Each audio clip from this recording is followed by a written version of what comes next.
Hello, I'm Nick Grimshaw. I'm Annie McManus. I don't know who I am. And you're Florence Welch. Hi, Florence. Hi. I don't know who I am. Should we try again? I'm Florence Welch.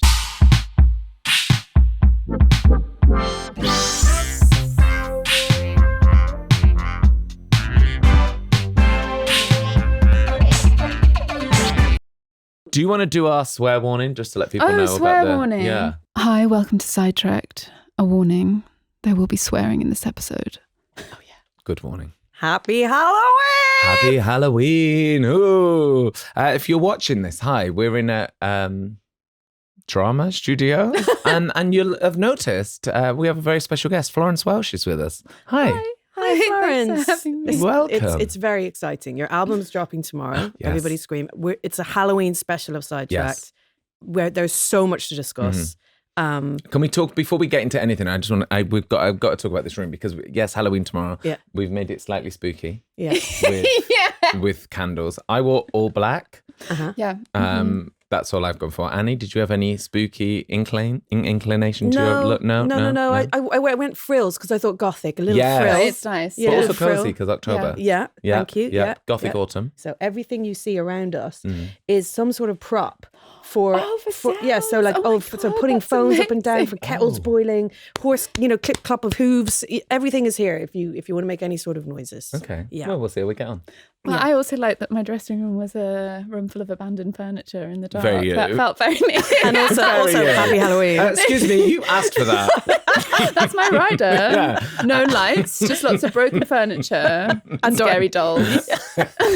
Your wishes are command. Hey, I was actually thinking on the way in this morning, something popped into my head at sort of 5:30 this morning, where didn't you used to have a Christmas tree accidentally on your rider? Oh my God. No? No? Oh, I always have a thought in my head that all maybe, year round. Yeah, I don't know. That is really I thought creepy, it though, was if you, did. but I don't know who it was. Were you the I don't think artist? that's me. Reach out. If you are Because the I artist. think it was on the rider on a tour at Christmas, and then apparently in April they were like, "Sorry, why is there always a Christmas tree in my dressing room?" And someone was like, "Oh, It's on your it's rider. on your rider," and they were like, "No, it was on my rider at Christmas." And it had never got updated. That happened to me a few times with hula hoops because I had hula hoops on my rider. Yeah. But when you're playing in Europe, you get real hula hoops. Like Grace Jones style hula hoops. And I was like, why do people keep putting hula hoops in my room? And then I realised that they thought it was a hula hoop. Just wanted a packet of crisps. Yeah, that just was wanted all. some crisps. That was all. Anyway, we're glad you got your dolls, and we're glad you are broken here, furniture. and your broken furniture. And all the light bulbs were smashed. Yeah, so well, you I can did turn the that lights on. personally It was great. for you. Yeah, felt timely. How does it feel then? Around this time when the album is done and we've heard a couple of singles and now you're, very close to the world getting to hear your offering. Yeah, it's sort of like it's actually like the bit that's sort of like the relief. I think the build up before an album is released is sort of, it's the sort of 2 months or however long the rollout is kind of like my least favorite bit of the whole thing. The kind of, it's like slowly sort of like revealing bits and having to let go of. Yeah, you're slowly like having to kind of reveal parts of yourself, and I do find that like really, I was like a bit of me. It's weird. I think when you make an album, you're like, this one I'm gonna be so proud of. I'm just going to enjoy every bit.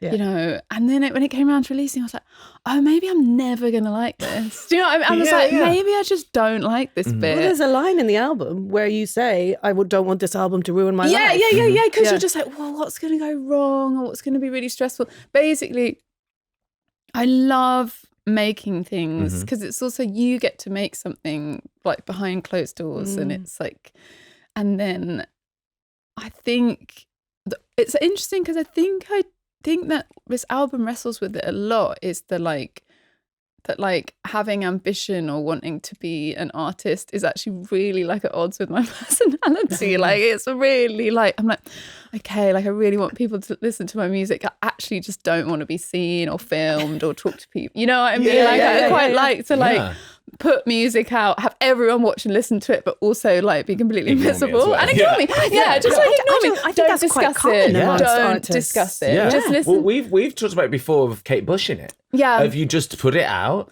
see you later. Yeah. I mean, you're on album 6 now. I wonder, can you just be like, just listen to the songs, lads? Yeah. It's all in there. well, After I'm this record. here, aren't Yeah, I? So obviously after not. this podcast. We can talk about Halloween. I'm here. Yeah. No, I mean, what they did say, I mean, my manager said it to me quite like, she was like, okay, have to warn you, the interview is back. The interview is back. And what The don't you interview like is about back. the interview? The Is it interview is the- back. Or just the interview is back, but everything's filmed now. Do you know? And I like also- the yeah. interview's back, everything's filmed. So And like, podcasts are the thing. yeah. So everyone's going to want to So I have you think on their that's what podcast. She meant. She was like, the interview's Yeah. back, podcasts are Long back. I was like, form. what do you mean the interview? What's the point? Yeah, the interview's back. Yeah. And also now it's long form. You used to, Yeah. you know, back in the day when we were on Radio 1, 10 minutes. You could pop in 10 minutes. No, We've yeah. got you for 4 hours. And also, you have to remember, you know, everyone listening, like just the breadth of your work, like how far your work has traveled on a global level. Like we're just one podcast in one institution in one country. Like how many people must want to have time with you? So you must have to become quite selective. Yeah, I suppose. mean, I was happy to do this. Yeah, thanks, babe. I was We happy really to do this. appreciate Yeah, it. same. But yeah, But if we could wrap this up. Album's out tomorrow. It's really good. No, I joke. What is it that you don't like? Because it's like... I know, like 'cause- everything's filmed now. Yeah. Do you know what I mean? That's what I'm mean- finding that really tough. It's like this sort of thing that even then going to do a radio thing, now I'm really aware. It's like, oh, what the fuck am I going to look like in this Yeah. little Yeah. square in Yeah. someone's phone? And I guess you when know? we've seen you perform, you're you feel very free and you feel within your body and in control, but very free. And I guess when you're creating, you can be that. And I guess when you've got to go and meet new people or go in like a weird room, I like this room. I mean, this is probably bloody perfect for you. But like, you know, it's quite a place where you've maybe got to think how you look or how you sit or what your answer is or how it's going to be taken. It's probably Yes. quite a Yeah, place where yeah, you've got yeah. to be unfree maybe. Or... It is. It doesn't feel like as free to me as performance or making work Mm. because also, I think what's different now is like the level of visibility Right. of not just your work but of you Mhm. is really. It feels like I spent a lot of time protecting the human part of myself, you know, Yeah. because I got famous so Yeah, yeah. young, Mhm. like 20. Oh, you're 22 when Lungs came out? Yeah, Yeah. 22. And like even before then, Mm. so around like 2021 was sort of like getting reactions before you have work, not to my work, but to me as a person. You know, I think especially as a young woman, they will go for you. Yeah. Mm-hmm. Like they will sort of ignore the work and do a critique of you. Mm-hmm. And I think so I like then spent a lot of time building like a wall of work that I could sort of protect myself, like the true self, Yeah. or the vulnerable self or whatever. And I think the thing that I find hard is everyone's like, no, real you out in front. I'm like, no, I don't need everyone to know how silly I am. It's so interesting because it used to be that you only consumed an artist through the music. Yeah. And there was a mystique and a kind of elusiveness to your favorite artist and that left it all Battling to your keep imagination. mystique is the big thing. Right. It's so hard because there's so many it's- expectations of you No, now. and I'm just like, no. I really don't need people to know what a goofball I am. Like that can be for. No, I think that's too late. No, the I mystique's think there, the people mystique's there. know. Mystique's there. But I guess as well, it's sort of there's a tendency now for, you know, like I guess when we were younger, pop star or an artist, you would see if you went to see them or if they had an album out. And then there'd be that break. Yeah, and then when they yeah, come yeah. back, they might have a new look. Maybe 2 years off. And it's like, it's 3 not years really. off. They've just got like a different outfit on Yeah. because you've not seen them every day. Whereas yeah. now, like daily stuff is either chronicled by themselves or by, you know, paparazzi. I think and you're pretty papers good and at stuff. like I think you're good at removing being yourself removed. between albums. Yeah. And being Well, normal. that is because honestly, if I'm not like making work, I have no desire to post anything Yeah. on Yeah, yeah. Instagram like ever. Yeah. Yeah, yeah. Like ever. No. So I'm just like or to do Yeah, I think like I need or to like go to events or be photographed. Like I just don't have any like, it's not something that I think for some people like it feeds them and it makes them like, it's how they interact with the world and they kind of like enjoy it. And I think it's people who are really good at rolling with the punches. Right. Yeah, I wanted to ask you about things, going to things, because I just saw it's Fashion Week in Paris recently, and I saw like, you know, you had like Madonna there and like all the big Charli artists XCX. there. Charli XCX was there, and Rose, she was there. Do you know Rose? Don't know Pop Rose. star? You do. You know the songs. Oh God. Anyway, but I just thought, well, Might touch Florence. but Florence, you always must be inundated with invites to things like that, sort of public facing events. And do you just not like that and just don't do that? Do you just not go? Do you just not go? Yves Saint Laurent's online too. And he wants to know where. Why do you keep? No, but like, because like you say, like some people love those things, some people don't. Do you just pick and choose? I think it's just a personality type. Right. Like I honestly would rather not go to anything ever. Yeah, fair. But I think there's like, I think there's a personality, and you're either like fed by socializing or you're drained by it, or you enjoy like. I mean, I think if there's like Alessandro Michele is like such a good friend, and we feel so much kinship in the way that we see beauty and see, you know, like everything that he does, I want to put straight on my body and like I want to wear that. So I sort of, but because I think I find I just find like having my photo and being on, I find it so stressful for my nervous system. And then it's weird because you see tons of people you know there and they're like, hi Florence. I'm like, and I can't speak. I can't chat. I'm just terrified. And again, it's like a thing of like hyper vigilance. My hyper vigilance goes on. So someone I haven't seen for ages will be like, hi, oh my God, it's so good to see you. And I'm like, who are you? Who are you? What are we doing here? And all I'll say is like, are you scared? I'm really scared. I'm not a fun hang at these things. You know what's scared. great is to know that. And to know, and this is what growth is. It's like knowing your parameters for and being years, and I'm just like staring. I mean, they're very weird events to be at. And also, like, and I'll some end up people... just like holding someone's hand in the corner, being like, "Don't leave." But there's so much about them that aren't real. Or kind of. I think so. What I discovered also because surreal. it happened to me really young. You know, like it happened, and I think when I got behind the curtain of most events, like award shows, like fashion shows, I was like, "Is this fun?" You know, like I don't know if this is fun. I think maybe this might be work. Do you know? Wait, hang on, I'm at work. Maybe this might be work. You know? I do enough work. I was like, I don't want to do more work. I was like, okay, I think maybe this might be work. Do you know what? Especially if you don't fucking drink. That's tough. And everyone else if you don't drink, when I was young and I was drinking, you were there. You were there. It was fun. It was fun. I remember we went to a Topshop performance once together. I came in as your dad. Fun. True, yeah. As part of the entourage, as Nick, Florence's dad. Florence's dad. Right. We got in so much trouble. We got in trouble for that. Oh my God. Oh my God. From who? We got in so much trouble. There was that Topshop blue jumpsuit though was amazing. Really I then went and wore it at like 3 festivals because I went straight to. Straight through too. Yeah. But we were straight through, and then I had to perform at. Do you remember Topshop when it was so exciting? We got to go in the cupboard. I love Topshop. They were going to dress me for the first time. I was like, oh my God. And we got to go in the cupboard and I picked this blue jumpsuit. And then I'd gone straight from a party with Grimmy to arrive at this Topshop event. And I think, oh my God, I think I started like saying the wrong name of like, it wasn't, I said some other like brand, and Topshop was just like, oh God. It was also like 7 p.m. It wasn't a morning gig. No, it was. So you were performing in Topshop? No, it was don't the know where we countryside. were. Oh, okay. I went with you because I was like, that is rough for you to go on your own. Yeah, no. That's very nice. And I remember, I was like, this is my dad. I was like, I'm her dad. And they were just with your like, fringe up to here and your like, skinny jeans I'm on. the dad.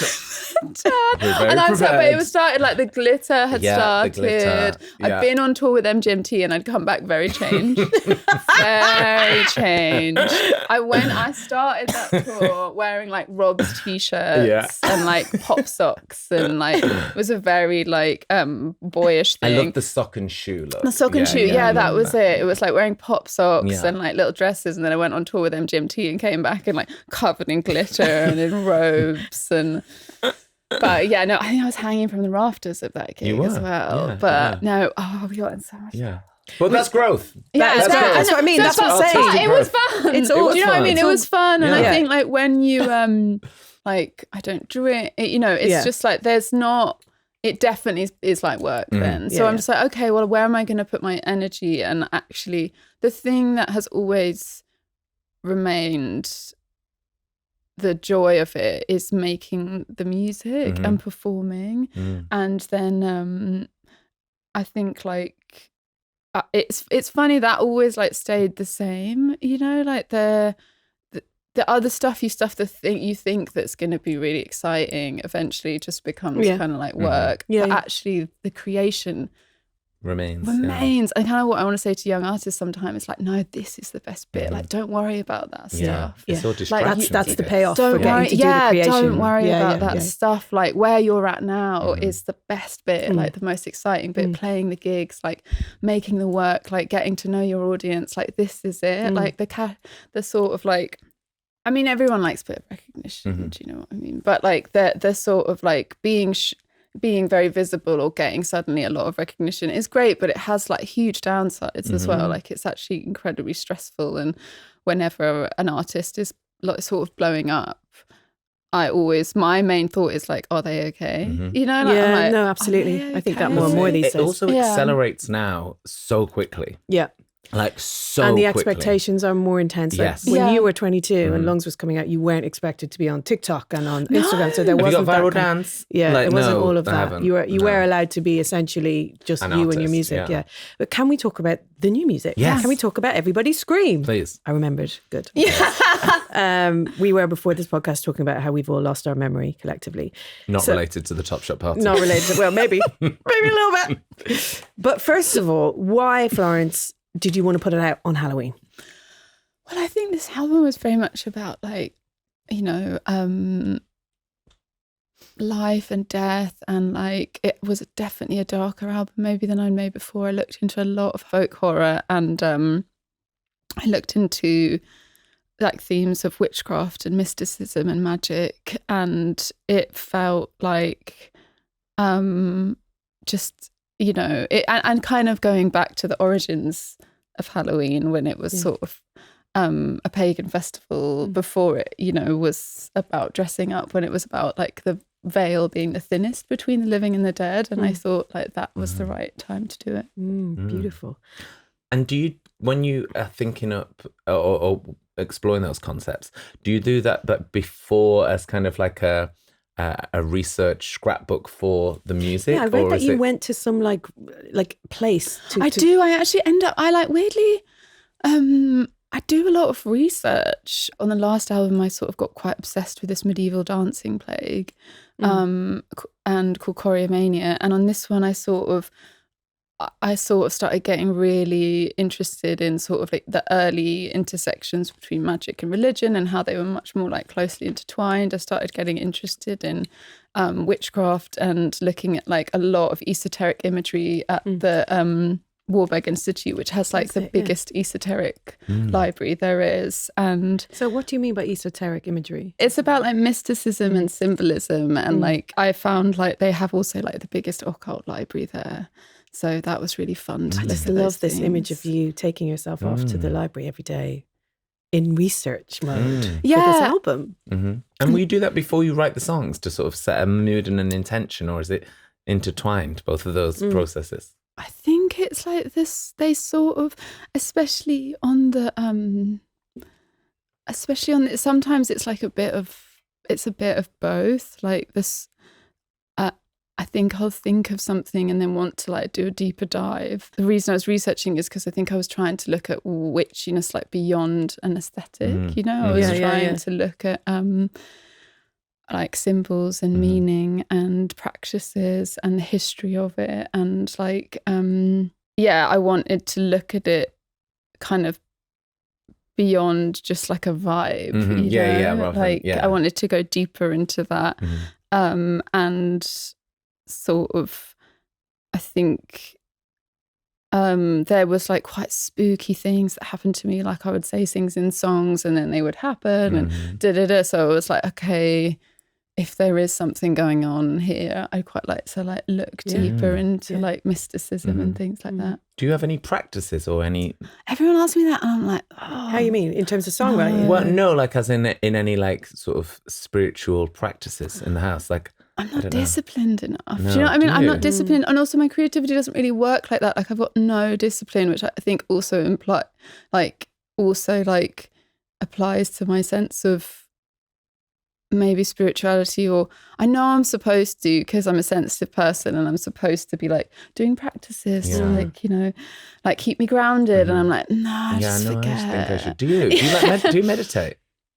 Do you? I do. When I do, I'm such a like better person, and then I'm just like, I'm just not going to do it. I know. What is that I'm just not going to do it. And then I could get up and I could meditate. I was like, I think I need to get up and immediately check my emails. Yeah, and that's what I'll do. And I can really, just first thing, I just want that like terrified adrenaline rush to start the day. I'm exactly the I same. think it's and important. I can also do it really well. Like if I do meditate, I like trip and like see all crazy stuff. But then I'm like, and then I feel amazing. And, and then I'm like, not doing that again. It's important to have things to aspire to as we grow older. Yes. I really admire artists who have a discipline or even a spiritual discipline. And I'm just like, I'm just wandering around. Yeah. Like daydreaming, you know, and then like, I'm just like, oh, what should I like? Guess I'll go get a coffee. Like, you know, and then it's sometimes like inspiration will just kind of like come. I don't like, I've never sat down. I have like a really nice desk at my house. I've never once sat down to write a song. And my journals are horrific, reams of anxiety. Burn them when I die. Burn them.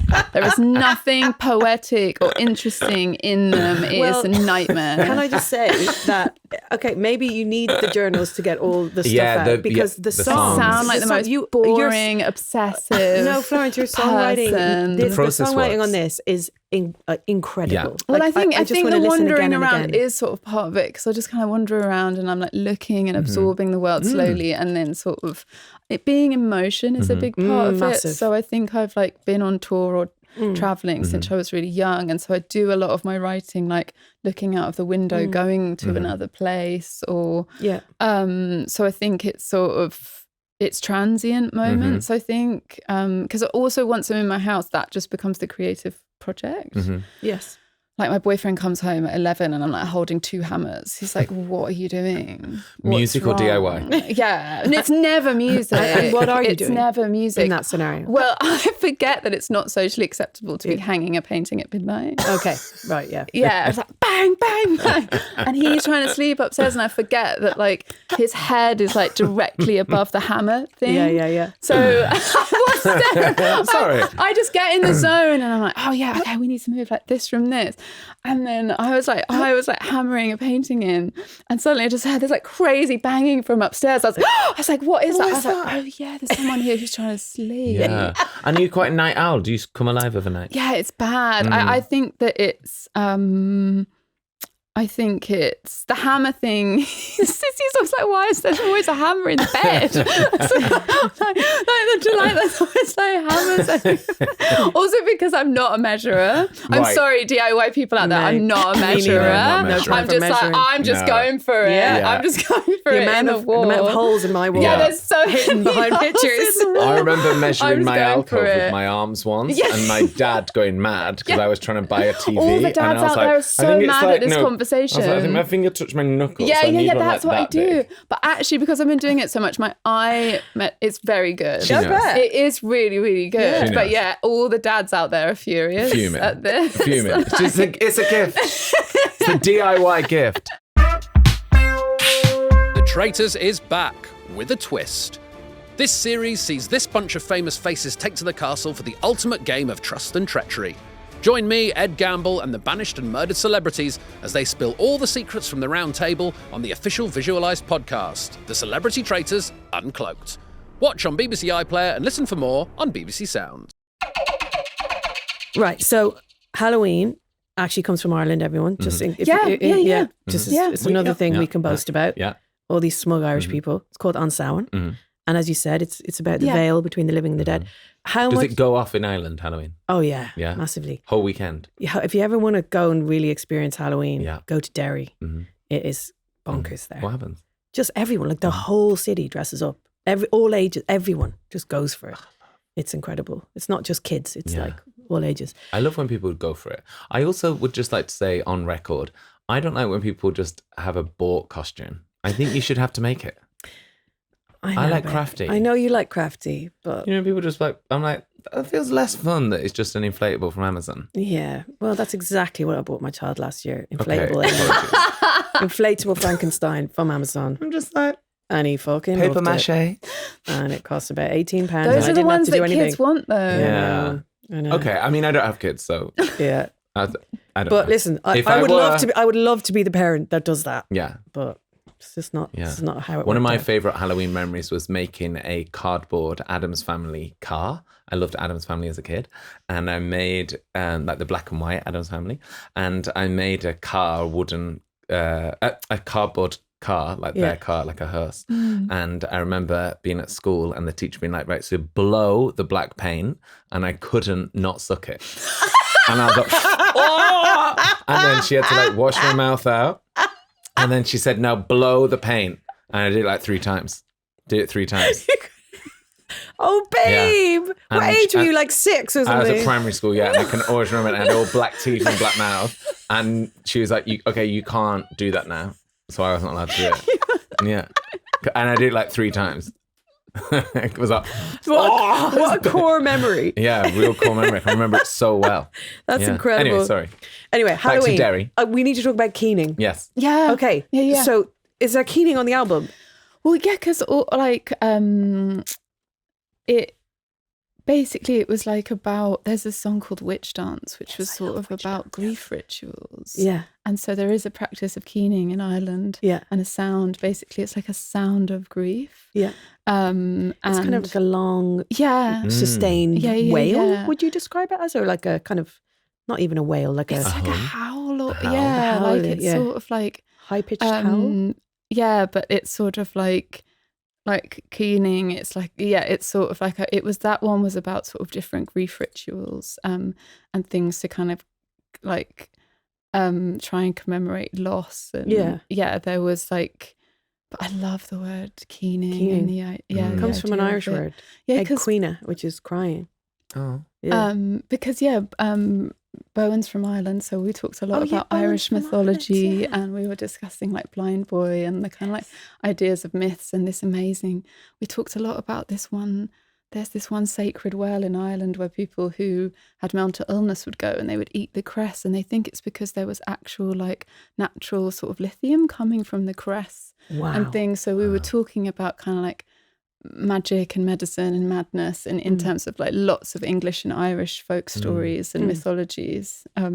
So yeah, that sort of crept into it as well. Can I ask, in your research about, trying to find out, go a bit deeper around witchcraft and whether these things that happened to you, when you were kind of saying things that then happened, did you come to any sort of, I mean, nothing's concrete when it comes to that stuff, but did you come to any conclusion or clarity on it? I've got no idea. I think I just try to not go insane. Yeah. Because I think people would expect me to be more like mystical, but I'm like, no, I'm keeping that thing shut. Yeah. I'm just like, no, I'm not. Like, if I open that, I don't know what's going to happen. Yeah. So I'm just like, there's places where I allow it in, and I think that's in songwriting and performance. Mm-hmm. The rest of the time, I'm like, nope. No. Yeah. Have you ever been to see like a clairvoyant or anything? Me, never. I've never, ever. Or like had your palm read or anything? No, it's not for me, all that stuff. Oh, really? I don't know. I actually remember being in New York once, and I had no idea about astrology, and I met this woman and I told her my birth date, and she basically told me for 5 minutes all about myself, and I was like, how the fuck do you know about me? I found it so disturbing. Yeah, I have, but I think think weirdly, like the most predictive things that have ever happened to me have just come through my own like songwriting, basically, which is quite like, I don't know. I find it on some level, I'm like, that's cool, but that's also, I don't know, man. Let's not think about it. I try not to think about it too much. Don't they say like, but what's that's that why, Joan like, Didion line? Like, you write to know yourself. So there's a sense of like the writing is or like part of who you are. Yeah, maybe you're like tapped into some like subconscious thing that's. But I try not to like. Yeah. I'm just like la la la. Yeah. I don't want to do too much. But there is. So what I did do, I was like, okay, well, if like there's a song called "And Love" at the end of the record, and it's such a like the record has so much kind of desperation and like catharsis and fury, and it's like it moves a lot the record, and so I wanted to end it on. I was like, okay, well, if the songs are prophecies or predictions or spells or manifestations or whatever the fuck is going on there, there's a line that's like more like surrendering to something and more like resting than running, like peace is coming. And I was just like, okay, that's like the end of the record after all this like chasing and hunger, and I wanted to put that out for myself and sort of for everyone, like this sort of sense that at the end of it all there would be peace. So I was like, okay, if things are fucking coming true, then this one is coming true. Yes, this one's going to come. I love that. Yeah. Oh, yeah, that's good. It's so nice. Because Halloween, we did some research on musicians being haunted by ghosts. Have you ever been to Elton's house in Windsor? No, yes, I have. No, I haven't. Yeah. I interviewed him there. Yes, yeah. Well, this might have been you because he said that he saw a Victorian lady who was sat on the bed. No, not him. David Furnish saw it. Oh, so I think it was David. actually Elton he saw. He saw a Victorian lady sat on the bed and asked him if he could stop the deer making the noise outside. Maybe I have been there. Yeah, maybe. I have been to I have. Elton's And house. after's at Elton's. That. Well, Kendrick Lamar also been spooked. Kendrick says that he saw Tupac Shakur's ghost. He said he spoke of the incident on Homegrown Radio, and he said that Tupac's silhouette came to him and said, "Keep doing what you're doing. Don't let my music die." And then Kendrick sampled Tupac on Mortal Man. That's cool. That's amazing. And then we need to talk about Kesha. Okay, this one less special but more fab. Kesha said she had sex with a ghost. Love Kesha. I like the gear change from Kendrick. She has an actual song called Supernatural. Yeah. Yeah. She did an interview with Ryan Seacrest and she said the song was about having sex with a ghost. I lived in this flop house. What's flop house? I have no idea, but I'm interested. At Rural Canyon. And there was this weird energy that lived there, and it used to keep me up at night and wake me up, and it progressed into this dark sexual spirit. It did scare me, but that's part of the fun of it, said Kesha. Wow, Kesha. Wow. I never like that. Have you ever been haunted? I think I've been around a lot of haunted places, but I don't actually feel scared. Like, I don't really like being alone, so I enjoy company. So I'm just like, if there's anything here, it doesn't really bother me. Like, I don't get, Oh, that's a nice spin. No, That it is a doesn't. nice Like, I spin. don't like. I think Good for you, that babe. Yeah. If there is like in like very haunted places, I'm like, oh, this feels quite nice actually. Yeah, quite nice. But I have accidentally like haunted someone, and most trouble I ever got into as a kid. So I don't know, what do you do when you're like, I think I was a teenager and I was really bored, so I put on my grandmother's like old white dress, and I put like loads of dark makeup around my eyes. And in our house, in our living room, we had this like sofa that was in front of a mirror that you could stand on and like look at yourself in the mirror. So I turned all the lights off and like stood on the sofa in the mirror. I was like, oh my God, I really do look like a ghost. And then I heard my sister coming, and I was like, I either tell her Or I stay here. or I just stay here. And I just stayed there. This is the most trouble I've ever got in. Oh my God. She was holding cereal. I remember she came in the door and just went, dropped the like fully had like a full, like, Wow. dropped the cereal, like had a full, and like, because I was just like floating in the Did you middle of the stay room. in method or did No, you? no, I mean, when she started like fully screaming and crying, I was like, it's me. It's your grandma's ghost. It's me. But like, she was so, like, to her, she'd literally seen a ghost. Yeah, terrifying. My mum was so angry with me. I think that's one of the angriest she's ever been, because my sister was like like slightly traumatized. Yeah. Like I was just like in shock.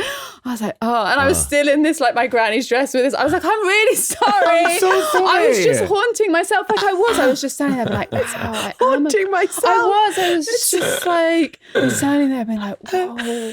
It's just for myself. So yeah, my It's sister, so on my brand. sister It's so has on seen brand. a So beautifully my on sister brand. has really seen a ghost, Yes. but it was me. It was you. It was What were you just me. scared of as kids? I was scared of everything. That's the thing. I think that's why like I'm maybe less scared now, because when I was a kid, it was all so real to me. Like I have a very vivid memory of just being in the hallway as a child, because I'm like, oh my God, there's like going to be vampires in my bedroom. My parents are probably werewolves and there's probably ghosts in this hall. Like, where do I go?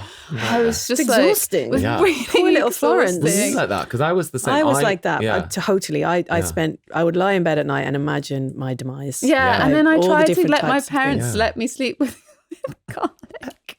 With garlic. What Oh, is it right. that you do?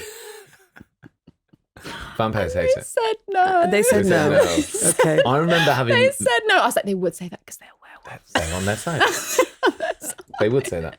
Meanwhile, I'm going to find Grandma's dress and put some and put makeup it on on. and haunt myself. But Terrify I my think sister. that was part of it, and it's become part of my work. Again, I think I've said this before, it's like to take the things that I'm afraid of and kind of like almost become them Yeah. or own them or make work about them. And I think that has like been a big part of how I process things that like I'm afraid of. Love Yeah. that. Love that. Love that.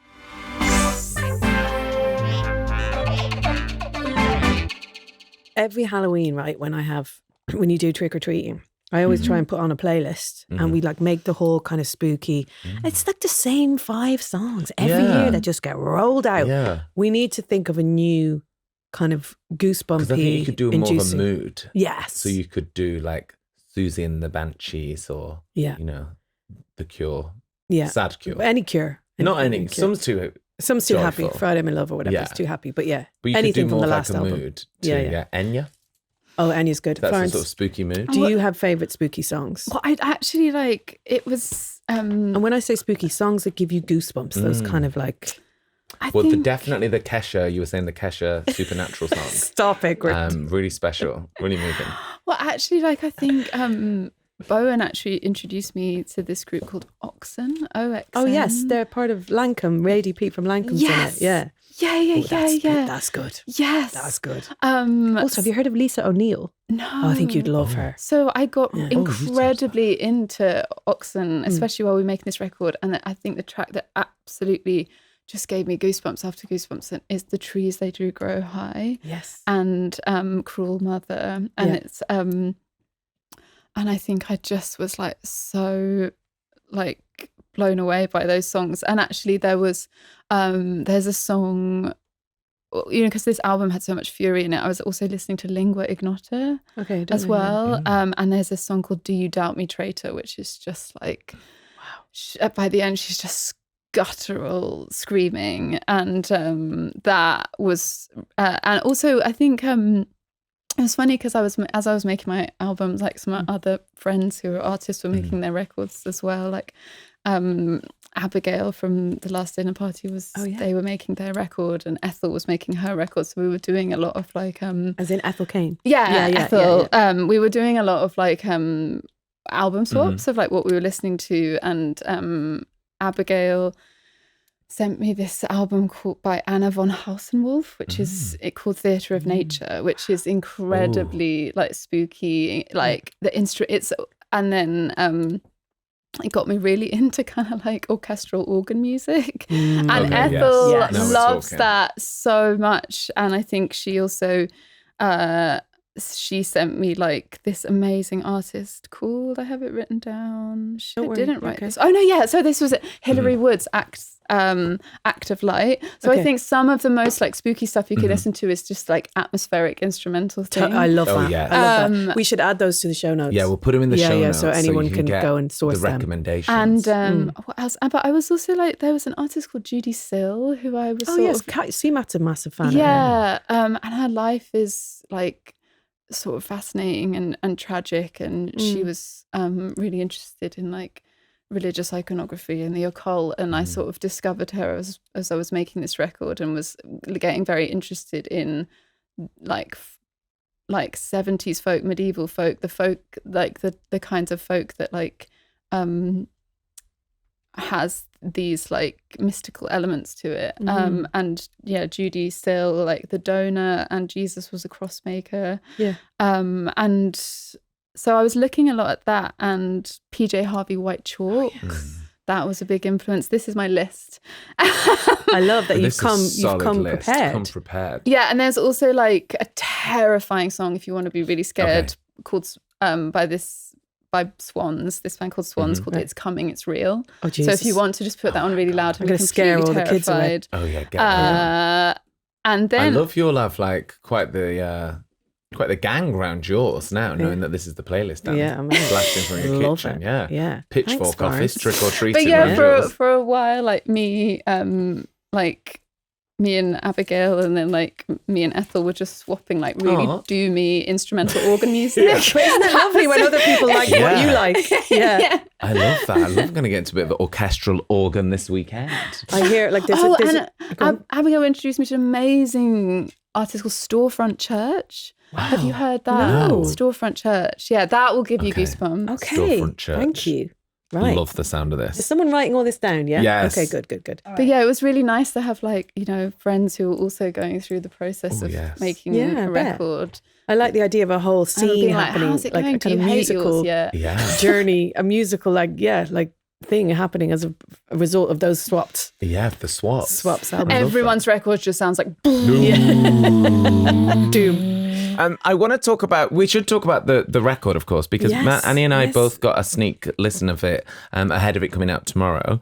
And I loved One of the Greats so much. Oh, me too. And that really... I want to know all, like the lyrics. I've got so many questions, Florence. So many questions. I'm not answering any of them. Okay, fine. Yeah, we want to know.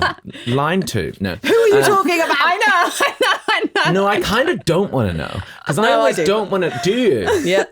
No, I don't want to know. I feel like I don't really like people explaining I a song. really to think me. it's a choose your own fighter with that one. Yeah. Do you know what I mean? rephrase It's the just question. like choose your own. Yeah. Why did you want to write that song? That's a bad Or question. where did it come from?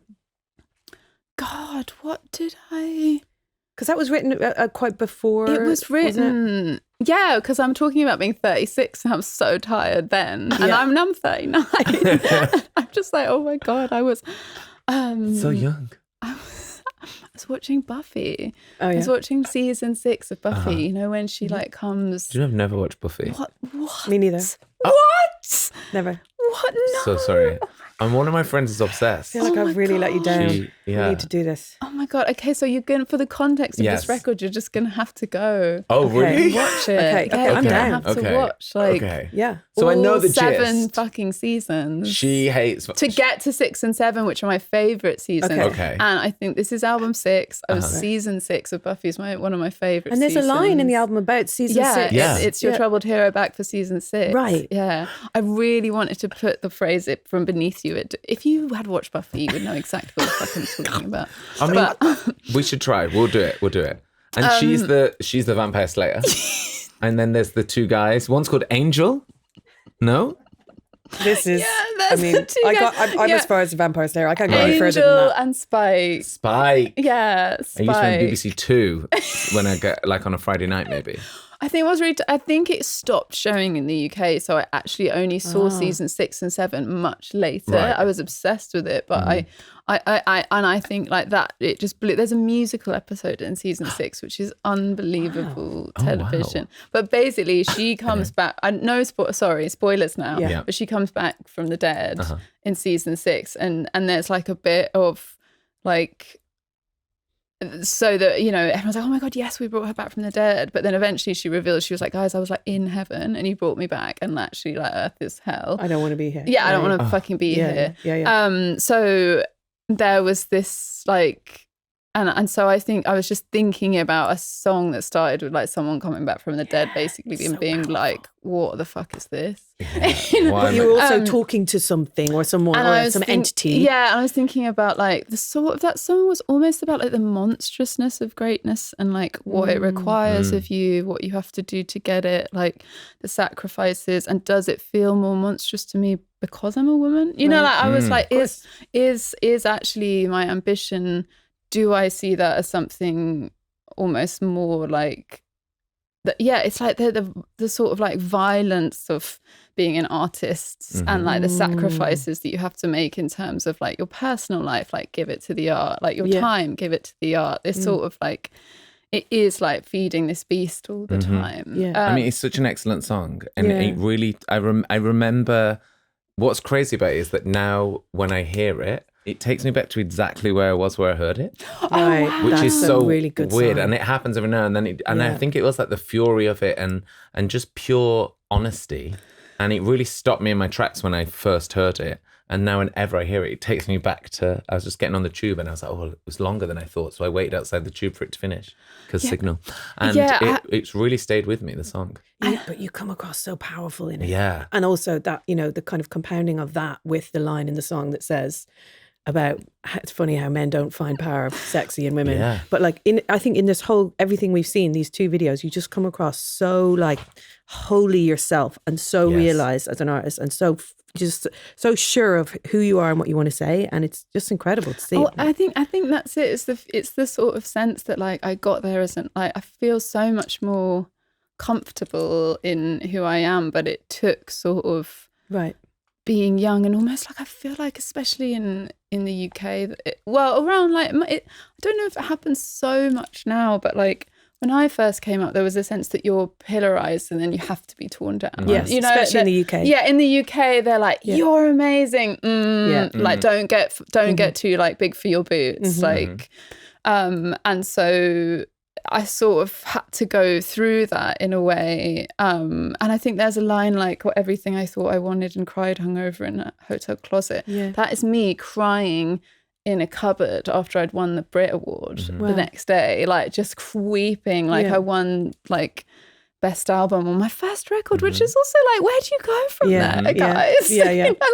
I think if you get given that when you're young, you spend the next 15 years trying to prove that you deserved it. You know, that's it, trying to prove that you were worthy of that. So yeah, I was like, I remember I was like sitting in the cupboard, I had that like bright red hair, but I was like, I need to get somewhere safe, like crying in a cupboard. And then the sort of like, I think not realizing that like, thinking that I had to change or always trying to please like one person who didn't like it or whatever, or thinking like, oh my God, did I get it right? Like, is that like one mean guy gonna like it? I'm like, oh no, never, because he's never gonna like it. It's not for him. It's not for him. Yeah. And I actually think what happens with age is I'm like, okay, it's not for him, it's not for them, and that's okay. Yes. And I think I sort of like finally like realized that, and it opened up how to make work so much, and I settled into myself. And then you sort of really feel like you become like, you really like, I feel like, I really started to know who I was as an artist, and like, well, but you need to stop now because like time's running out to have a family. You know what I mean? Like you're really like, I really feel like I'm getting, and I was like, but maybe you should like step, you know, take a break now. So I think it was all of those like things coming in, and then it just resulted. It was also like a stream of consciousness that again I never thought would be a fucking song because it was so long. Yeah. And the way that it was written, I think what makes it so gripping is that it was the first take we did, like me and Bowen. And that's Bowen playing the guitar, just trying to keep up with what I'm saying. Like so we're trying to Mark Bowen of Idols, who worked. So Mark Bowen, who I worked with on this record, it was like, I think it was maybe one of the first or second songs we wrote together. We started sharing a notes app. Like I just... had these lyrics, and so he'd sort of come in with some idea, but this one he just had this like cycling guitar loop, like he had these like notes that just were going around, and he started playing them, and I just like this, like I had the poem on my phone, and I just sung it like live to his guitar, and we just tried to like keep up with each other. So all the notes, all the delivery is just completely Instinctive. ad-libbed or just like instinctive for what it was. And then it was a nightmare to produce. Like an absolute nightmare. The time signatures are all over the place. The tuning is all over the place. Like we basically then had to get like Aaron Dessner in to help us. And I was like, okay, oh, he's such a wizard. He was like, okay. And he spent like hours just micro putting things in because you can't put it too in. I went to some producers who were like, yeah, I'm not doing this. It's too weird. Because there was a real balance. It was an interesting like record to have because some producers just didn't get it. They're like, these sounds are really like there's things out of tune, out of time. We need to put it in tune and in time. I was like, no. I think that's what hit me about it. This is what you stood your ground. No, I was like, knew. No, we can't do that. And it actually took someone like very special like Aaron to just sort of like. It was funny that it's called One of the Greats because it took like 3 years to finish. It was like, are we great? Yeah, and it took so long. But Aaron...